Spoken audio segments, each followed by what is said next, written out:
A to Z Mysteries, Book Number 23, The White Wolf, by Ron Roy. Chapter 11. Tell us, Josh, Wallace said. I was thinking about the mother wolf, Josh said. She would know if those were her babies whimpering on the tape. Everyone stared at Josh. I don't get it, Dink said. I do, Ruth Rose cried. We let the mother wolf listen to the tape, right, Josh? Josh nodded. Yeah, we can take the tape recorder to her den and play it. If the mother wolf is there, she should do something when she hears her babies crying. If those really are her babies on the tape, Wallace reminded them. There's only one way to find out, Walker said. Come on, kids. Dink, Josh, Ruth Rose, and Walker left the cabin and hiked into the woods. Ruth Rose carried Abby's tape recorder and a copy of the tape in her backpack. Walker had slung his camera around his neck. I sure hope this works, Dink said as they checked through the trees. Me too, Walker said. Abby will be heartbroken if we don't get those wolf pups back with their mother. They stopped talking when they saw the tall dead tree. Dink, Josh, and Walker found a place to stay out of sight. Ruth Rose set the tape recorder on the ground about 50 feet from the lair. She pressed play, then ran to where the others waited. Seconds later, they heard the taped whimpering noises. All four watchers had their fingers crossed. Suddenly, a white blur shot out of the rock cave. The mother wolf hurled herself at the tape recorder. Lying on her stomach, she made her own whimpering sounds. She put her nose next to the tape recorder as if trying to smell her babies. Walker was recording it all on his digital camera.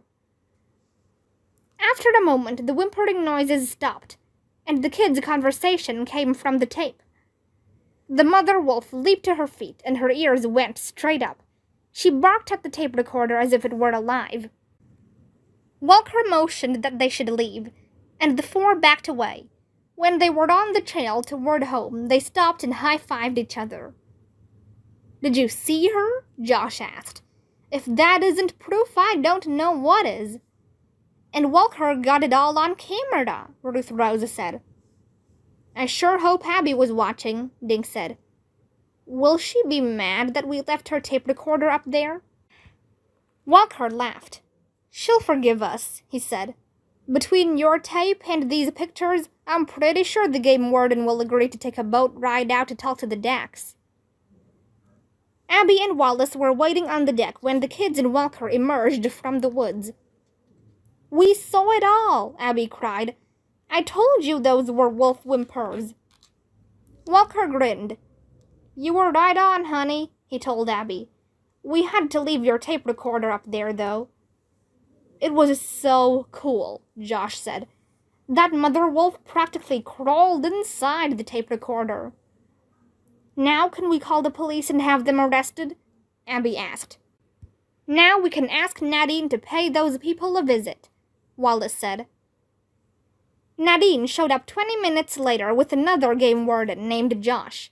They borrowed Walker's camera and motored toward the island with the blue awning. The four kids waited on the dock. To kill time, they counted all the boats they could see.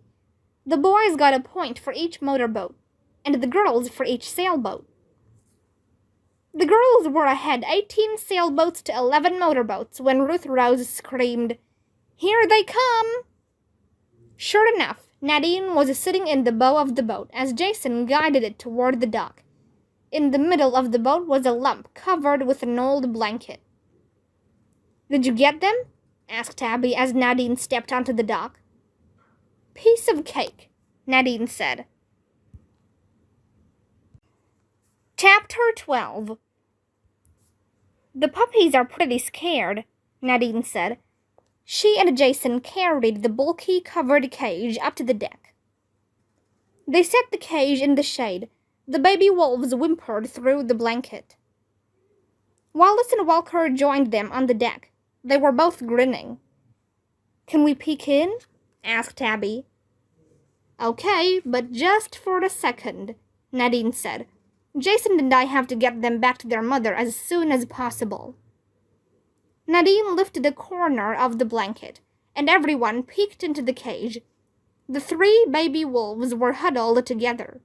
Small black eyes peered back at the kids.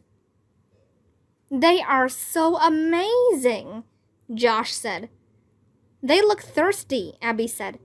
Should we give them some water? Sure, and I could use a glass too, Jason said. Let's all go inside, Wallace said. When the wolves had been given a bowl of water, the 2 game wardens told what happened on the island.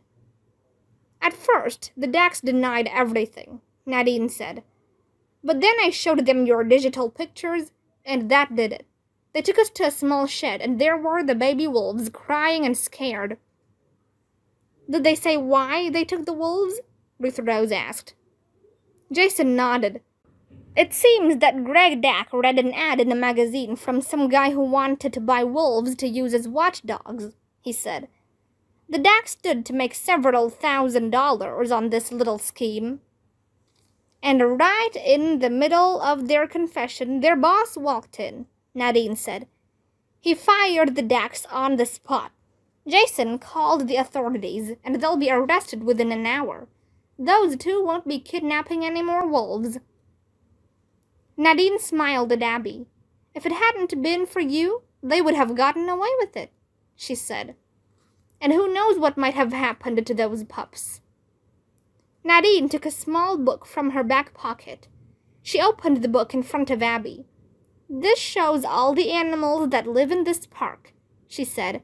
Since you have a telescope, you could help us out by letting us know how many you see.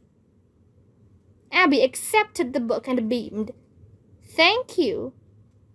Jason stood up. Let's get those pups back to their mom, he said.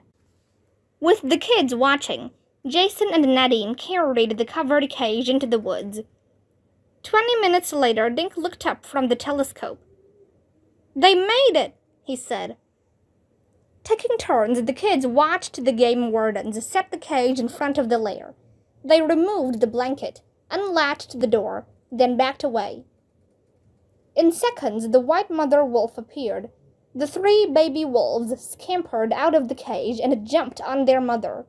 She licked them all over, then led them down into the lair.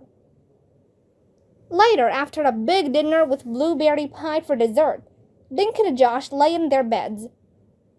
My stomach is going to bust, Josh moaned. Thanks for the warning, Dink said. Who told you to eat 3 pieces of pie? Oh, don't even say the word pie, Josh said. Pie, pie, pie, Dink said. A minute later, Josh said, Dink, I heard something outside the tent. I'll bet it's Ruth Rose and Abby trying to scare us again. Dink crept out of his bed and peeked through the tent flap. Then he crawled back under his covers. Did you see them? Josh whispered. I saw something about 7 feet tall, covered with brown fur, Dink said. Sweet dreams, Josh. You're kidding me, right? Josh asked. Dink, it's a joke, right? Dink? Dink smiled and went to sleep.